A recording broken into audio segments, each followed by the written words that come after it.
Hi, everyone. Welcome to day 3 of our Toxin-Free Challenge. I have brought on today a very good friend of mine, a very close friend of mine. Her name is Angela Hurst. And today we're talking about beauty products and why it is important to understand what we're putting on our bodies and specifically our faces with makeup and skincare, and how we've kind of been sold a bill of goods unknowingly through that industry, that we've been very trusting that it's all safe and good for us. But my friend Angela has a very interesting story, and she's going to share a little bit, and then she and I are going to have a little conversation about, like, why is it important and why would you want to switch out your beauty products. So Angela, thank you for being here today. We appreciate you. Thank Can you so much. you give us a little bit of information about your background, your story? Yes. So back in 2012, I was 37 and pregnant with my fourth son, and I was diagnosed with stage 3C colon cancer. And I was young, healthy, fit. I had done a couple triathlons. I was interested in nutrition. Um, there was no signs that pointed to any type of disease. And so stage 3C being the next stage would be stage 4, where it's spread through other organs. And it was completely shocking. And so this kind of led me to a path of discovering, where did this come from? My tumor was tested as not being hereditary. So this came somehow as kind of an anomaly. And so I really wanted to do a lot of legwork to just see,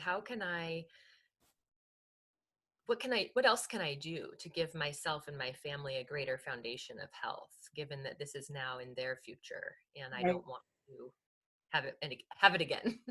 Right. And I can attest to the fact that, like, Angela really was paying attention to her nutrition, and she was in health and fitness and all of those things. So and that's why we're doing this toxin free challenge, is to really examine, like, where are other places of our life that potentially we might be exposed to things that we're not aware of, which led you to looking at your beauty products. Yes, yes. And what did you discover? Gosh, it was definitely a journey, but when I what I discovered is that our government, the US government, is so far behind the times in protecting the US population. And it's very frightening. I think a lot of us are aware of that in many avenues of our country, but specifically in the cosmetic industry, it's an over $80 billion a year industry. And most Americans believe that what they can buy on the shelves at the store is generally safe, and it's not. Mhm. The FDA has control over our food industry. They do not have, even the EPA, the FDA and the EPA have very little regulation in the cosmetic industry. There has not been a federal law passed regulating this huge industry since 1938, which is really scary. And it's legal for companies, cosmetic companies, to use virtually any raw material, any ingredient in their products without any approval from the FDA. It's not until something has been put out on this shelf and people have reported problems over and over and over that the FDA might be able to post on their website a recommendation against a product. But ultimately, there are carcinogens and endocrine disruptors, and I mean, so many neurotoxins in our cosmetic and personal care products that Yeah. people just don't think of. When you were kind of doing the homework and, like, looking at it and discovering, what was the one that you were like, what? This is in, like, lipstick, or this was in, like what was the ingredient that kind of knocked you off your socks?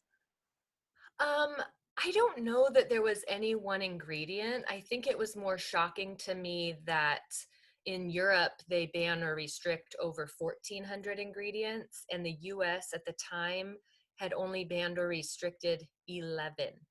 Wow. One and one. Like, just the incredible discrepancy between um, the amount of things that are looked at. Our government has there's over 85,000 chemicals that are in commerce since World War II.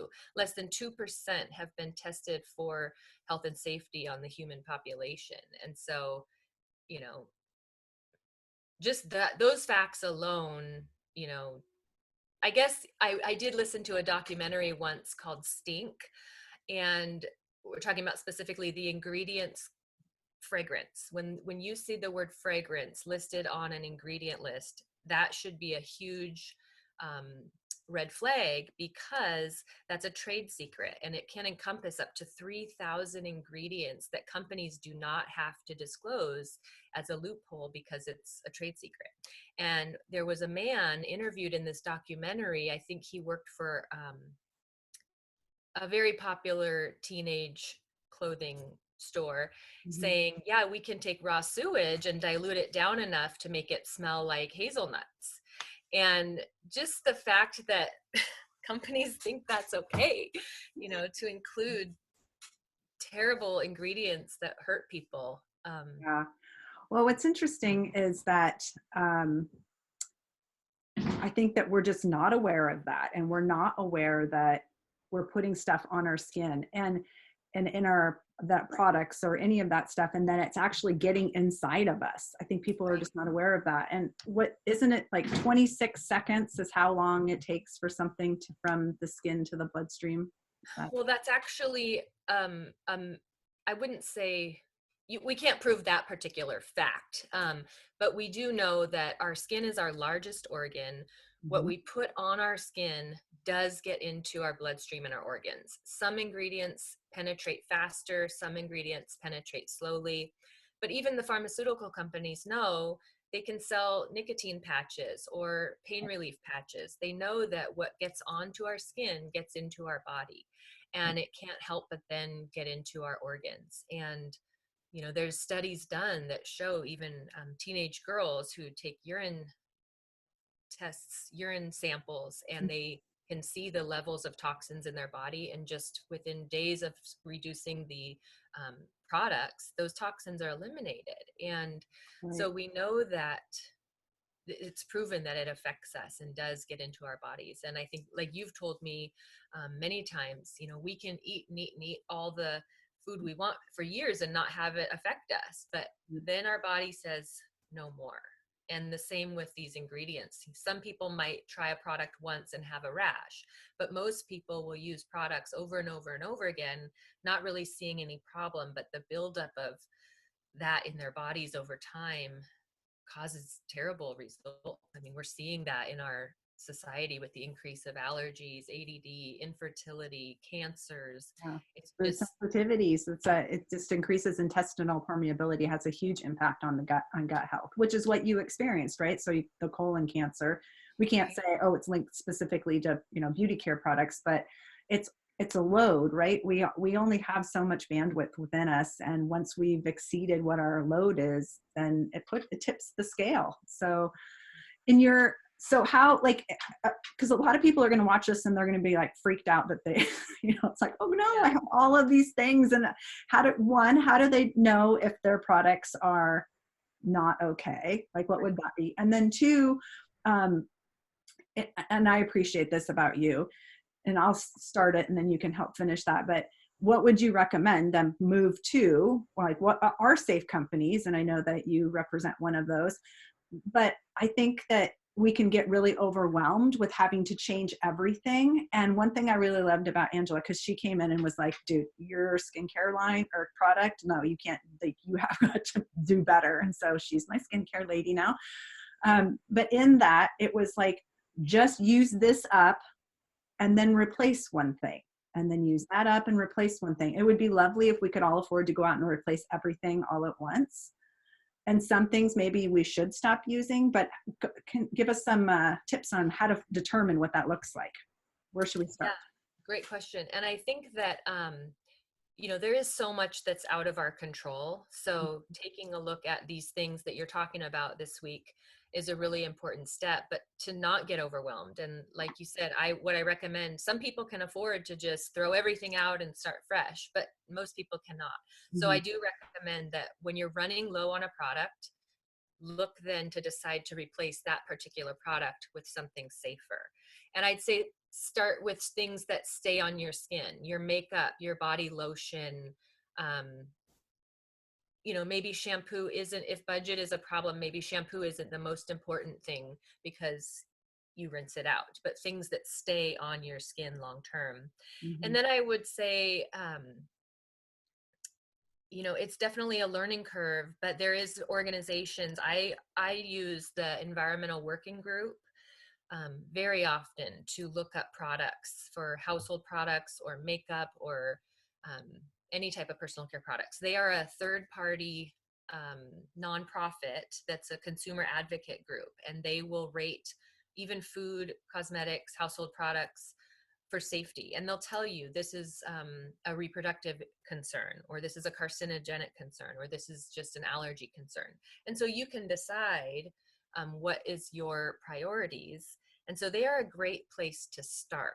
And sometimes companies won't be found in their database, but you can also look at individual ingredients. And that is a service I offer my friends and clients, that I will research their products for them if they think something is safe or harmful.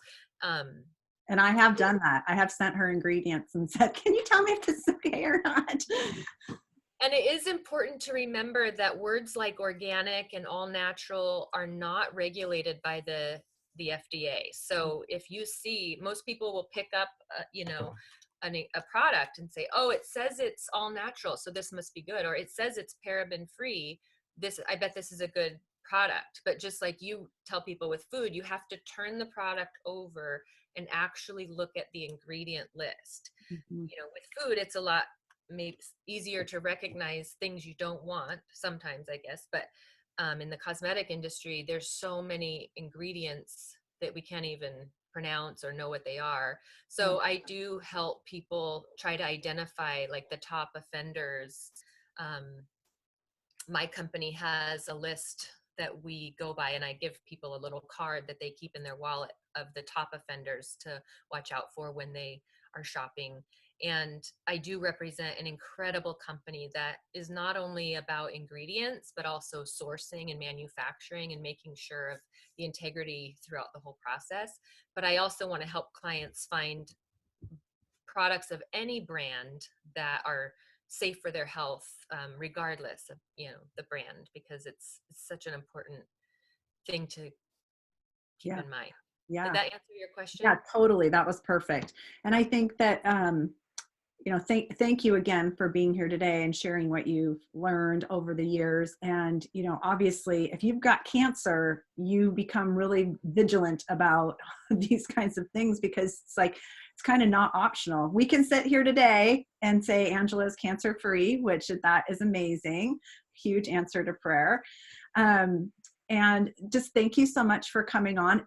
I am going to have Angela's contact information below this video, so you will have an opportunity to connect with her, get to know the company that she represents, maybe set up a consultation with her. And I know that she's interested in just helping people move to safer, cleaner products. She's a wealth of knowledge, and we didn't have time to go into every little detail of it today, but I have appreciated and loved that I'm using the products that she represents.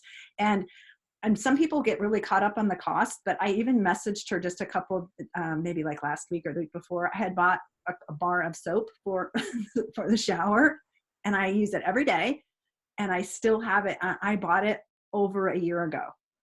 I mean, it's like the products last a super long time. So just keep that in mind, that a little bit can go a really long way, especially when you're using higher quality products.